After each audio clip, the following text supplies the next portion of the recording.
It's not a projection somewhere over the rainbow anymore. It's happening in front of our eyes. The world they want to create, they are in the process of creating, unless we wake up fast. If we do nothing, then what they want is going to happen.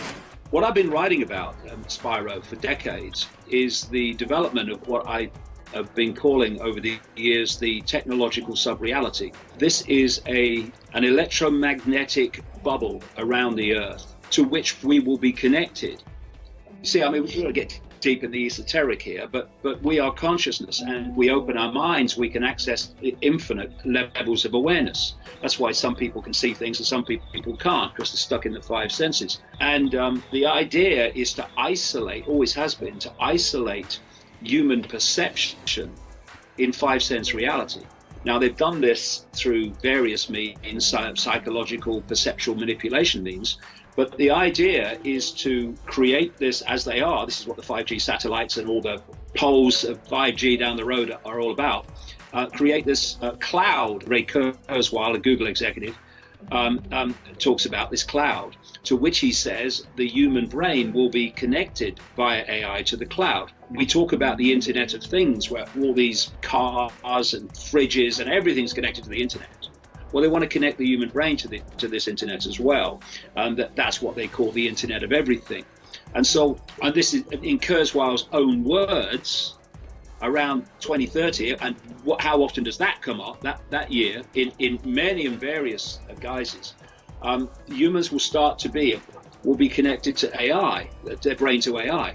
And in his own words, as AI does more and more human thinking will become less and less until, in his words, virtually negligible.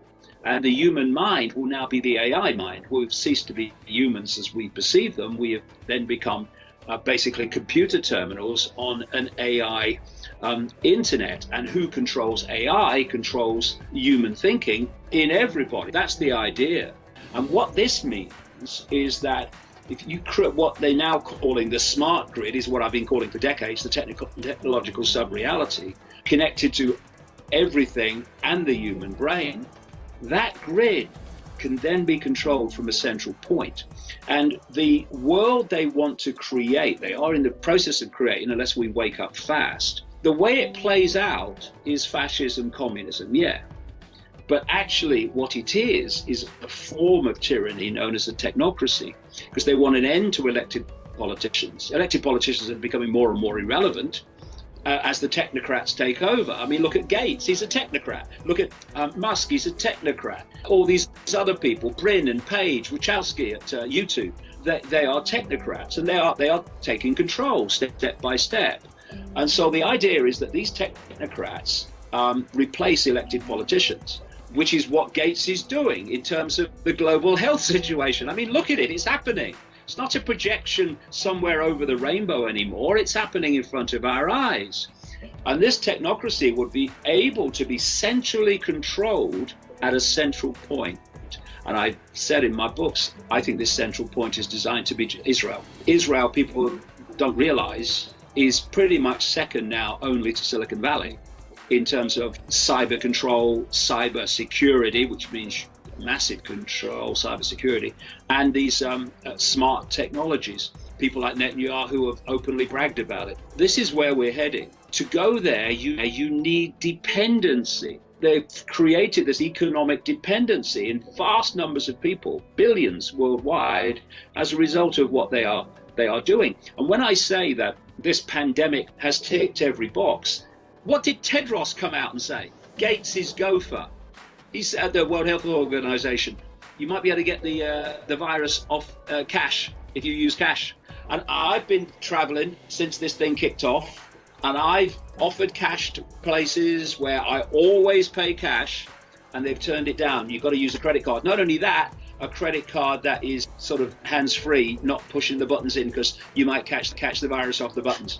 And we've got the company that runs the ATMs, the cash dispensers, saying that by the end of the summer, as a result of the virus pandemic, cash will be virtually over as a way of paying for things. Everything ticks in the box, and how some people in the alternative media have been scammed into buying the narrative is just extraordinary. Even Gates, even Musk, even all these other people, Wachowski at YouTube, Brin and Page at Google, etc., Zuckerberg and Sandberg at Facebook, they're still gophers. They're still front men and women.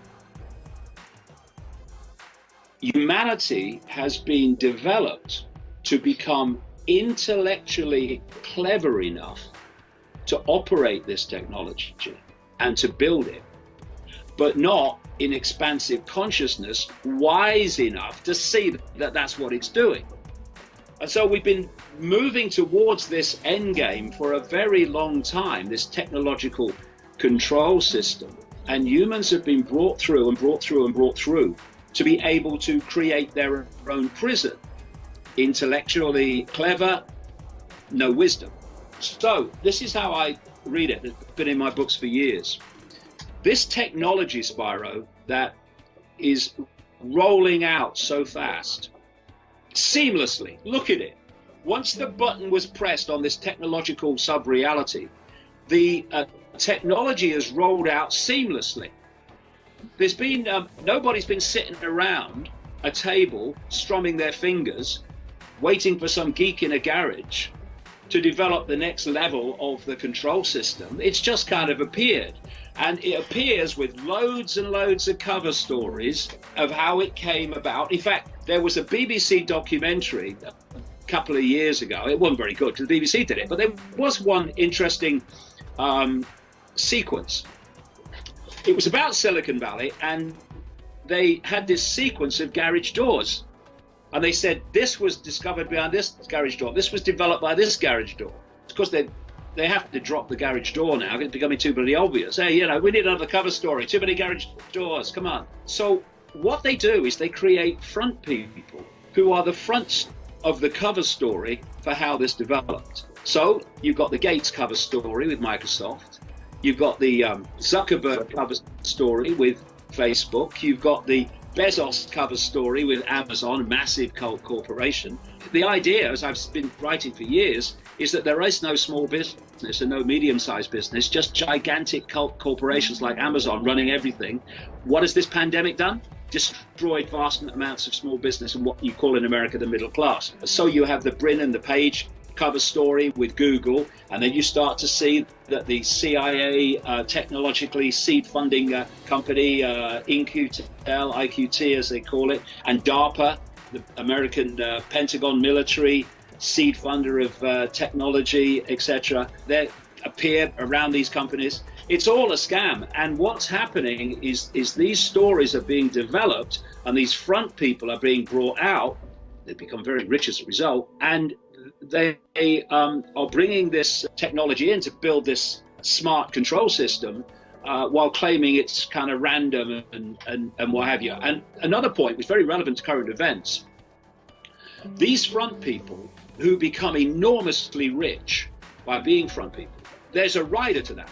You front this up and you'll become very rich, but a very large chunk of that money has to be spent through philanthropy, like the tax-exempt foundations of Gates and the Rockefellers, etc., on our agenda.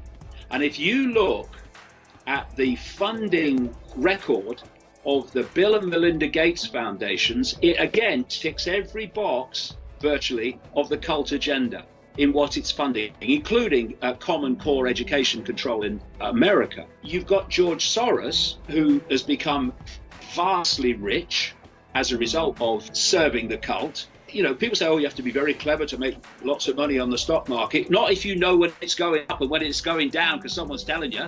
You don't have to be clever.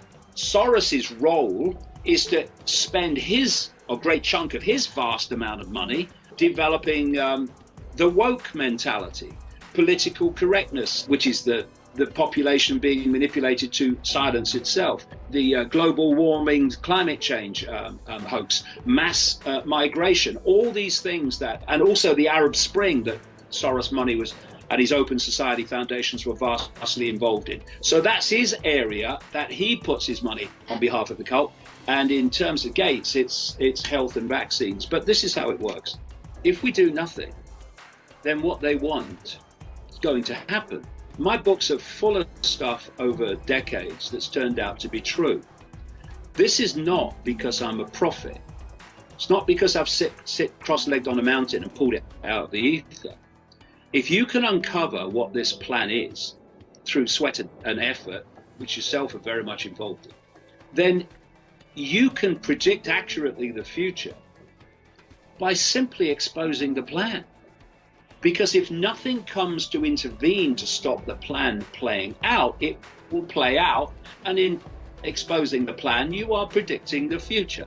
The whole point of my life, and everyone else who's committed to this, is to create that intervention so you stop predicting the future and other futures start to play out.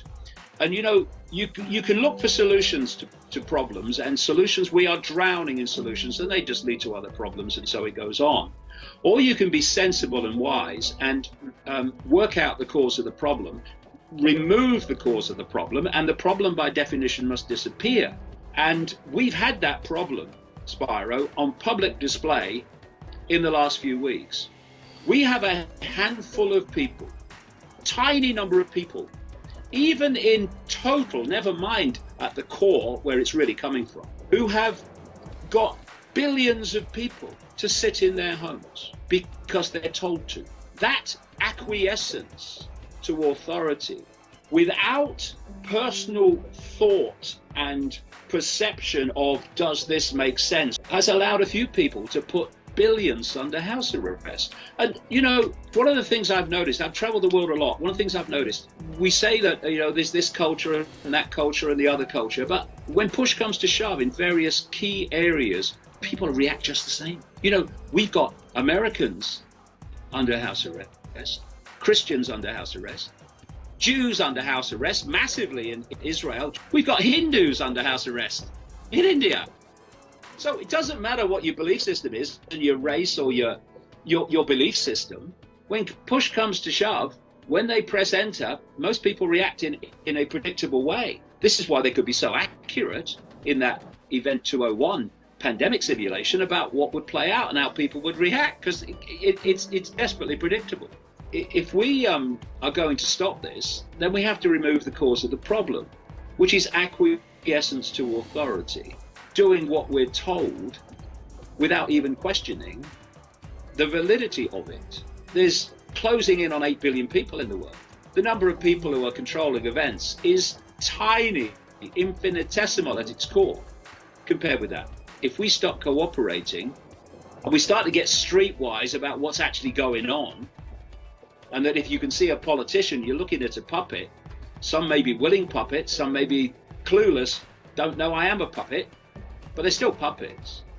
It's in the shadows, it's in the technocrats where it's really going on. We have a man, for instance, in Elon Musk, who is making the night sky disappear to astronomers, who is putting up satellites. He wants thousands to beam 5G, etc. at the Earth. How many members of that nearly 8 billion people have had a say in that or even been asked? That's the level that's manipulating and dictating world events, way above politicians.